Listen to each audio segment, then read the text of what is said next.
Good evening, everyone. We're going to get started. I think we're a couple minutes late, but not too bad at all.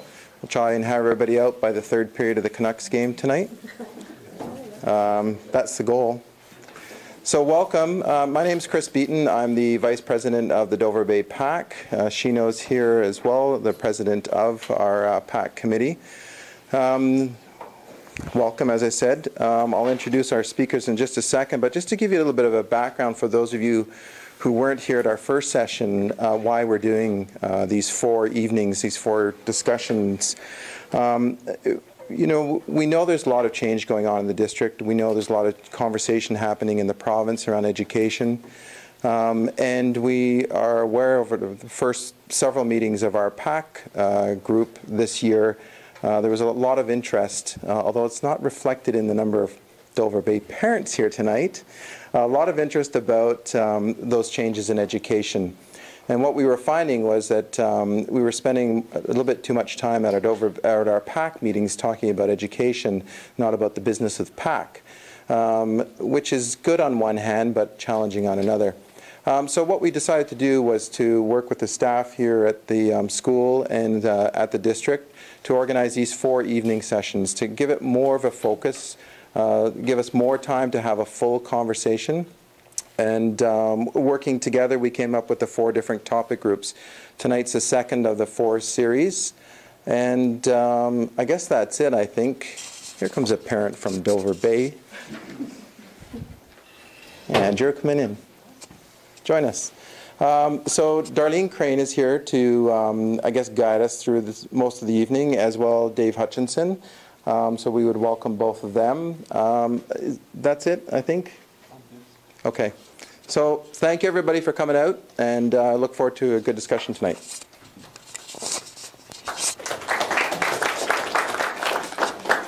Thank you. We were walking in, and Dave and I were chatting, and we thought it must have been in small print that we're being videotaped. So it's kind of that moment where you're going, oh, okay, we can do this. My name is Darlene Crane. I am an instructional coordinator with Nananimo-Ladysmith Public Schools. I have been living in Nanaimo now for about 18 months. We purchased a home in this area back in 2010, but have been covertly visiting for about 16 years. Some of you may have heard of a small company called MacBlow. Is that fairly familiar? MacBlow opened up a production plant in the States, and my husband went there and got started with them, and he came into our community and started a second production plant with McMillan Bodell, who then became Trust Joyce McMillan, who then became Trust Joyce, who then became Weyerhaeuser, et cetera, et cetera. Long story short, fast forward, I got exported. So here I am. With the response to intervention model is really primarily a coincidence. I lived the response to intervention implementation in a school I worked at in the States. And so some people immediately go, oh, is this a model from the States? And what I will speak to is that, no, it is not a model from the States. It's a model that actually has grown parallel in both countries, and you're going to see in a few minutes how it's being utilized in many different provinces throughout Canada. It just happens to be the U.S. happens to have the capacity, the machinery to get things publicized. What they're actually finding is that the model is proven to be even more effective and more powerful in the provinces in Canada. So we just wanted this opportunity because it is a bit of new language in our schools. It's a bit of a different shift in the focus of the work that we're doing, and it impacts our schools in three different dominant ways. It impacts our schools in the culture of our schools and the way our teachers collaborate and work together. It impacts and enhances the instruction that's occurring for all of our children and our students. And it impacts the assessment practices in our schools. So there's multiple ways that our students' learning is really impacted and driven by our response to intervention model. I did ask Dave to join me this evening, and I'm a little envious that he's sitting right now being very casual, and I'm trying to think of a way that I could get away with that. But just to give the voice from senior management, the leadership and his vision for where our district is going and how this is really going to support all the work that we're doing as educators educators and as parents to support our students' learning and to prepare them for the 21st century. Because we do know that regardless of where we live, our heart is that our students are as ready to compete in a global world, global economy, as we can possibly prepare them to be. And that's the goal of the response to intervention framework. So this evening we really have just two basic goals for our conversation.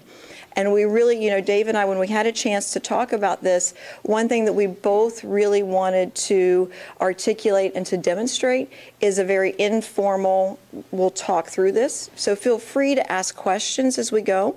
This year for our district, we're spending a lot of time just learning about the framework, learning about the language, and building our understanding together.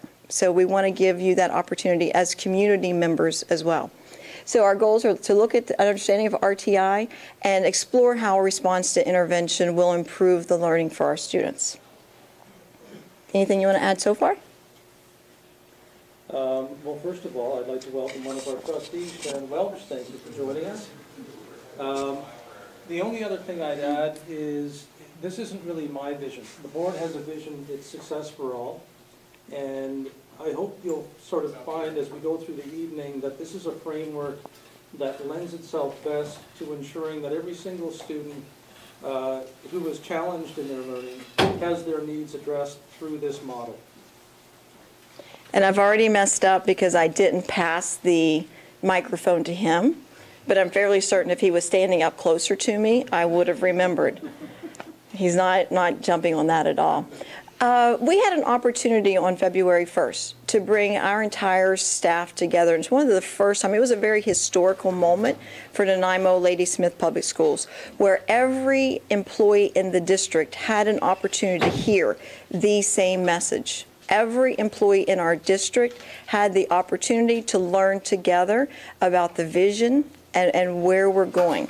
And that was an incredibly powerful experience for us to get to do that. And one thing that we spoke to was that it doesn't matter what role you play in our district, as a parent or as an employee, we are all equally invested in the success of our children and really bringing that together. So we really wanted everyone to hear that common language and to understand, you know, what this framework is really about. And so that was part of our goals for that day. And we ask every employee to consider this. And we're going to ask you to do it now as community members. But just at your table, we'd like for you to have a discussion about why does the Nananimo-Ladysmith Public Schools exist? You know, why do we have these buildings, the brick and mortar? Why do we have these employees? Why are we bringing our children together? So just at your table, go ahead and come up with maybe just a few reasons why you think Nananimo-Ladysmith Public Schools exists, and then we'll share our thoughts together.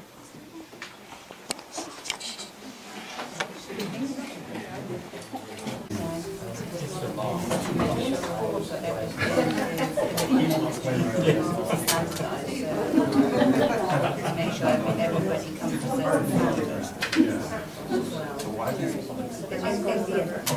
maybe that's what the message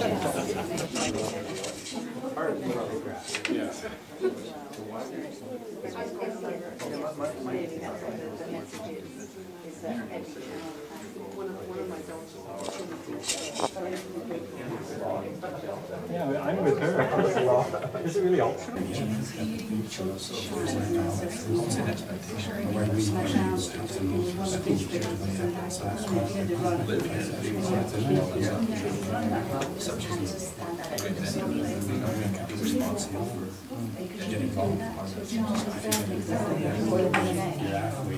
just for being there.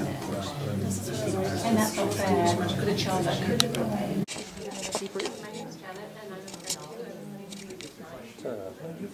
Okay.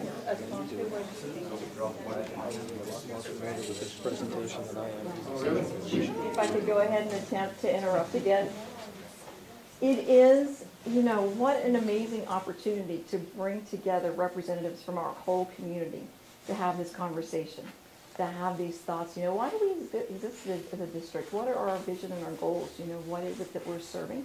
So I'd like to hear some of the ideas around the room, and if we go ahead and start at this table, just share out informally what your thoughts were. Well, yeah, Renee,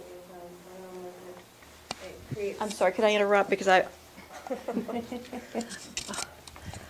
well, one of the ideas was that it creates a sense of community in the area. Everyone goes to a common place, inequality, and Creating citizens. and citizens having a similar value. excellent ideas, thank you. Lots of richness from our conversations. Oh, they're all pointing. I just do what I'm told. was pretending to read this. So that Try not to make eye contact. yeah, we came at it from more of an historical perspective, in that why do we exist as districts? There's an assumption at one time that people that were educated in a community would then become members of that community, so therefore we'd be responsible for establishing goals, building the goals of those kids in our community. Excellent. Go ahead and pass it to the table back there, and they can negotiate where it's going to go. We started the same way you did. We said it was a law. And then we said to educate and socialize young people, to create a common vision, develop cultural values across society, and prepare people for the workplace, and look after children while parents worked. Good thoughts there. Got a good voice. Well, we too talked about the idea of the law. We talked about the idea of preparing members of society and giving them skill sets that would be useful for society, making them contributing members. Great, thank you. And we'll see if anyone at this table makes eye contact. Come on, you guys have the most to say. Well, okay, I'll just say. Thank you. Okay. We just said also, we just said sort of to ensure successful learning. That was one of them, and to to make sure that all children have the same learning opportunities. And I think everybody else said more other things that we said. So when you listen to those ideas, that just in that brief 3 minutes of what our purpose is as a school district, it's just very humbling to think about how important our role is in our community in preparing our students to be lifelong learners, to be contributing members of not just our local culture and civilization, but of that global culture and that those global citizens. So when we think about the 21st century learning and your work here through this symposium, we're going to see how all that brings together and shows how this framework really unites us as a district into moving our students in those directions. So thank you for your insights and thoughts about that. Certainly the community has been deeply involved in thinking about the roles and purposes and the goals and the vision of what we're doing in Nananimo-Ladysmith Public Schools. And we really want to start by connecting the response to intervention framework directly with the strategic plan of our district. So I'm going to ask Dave to speak a little bit to this because he can give you more detail about the history of where these goals evolve from.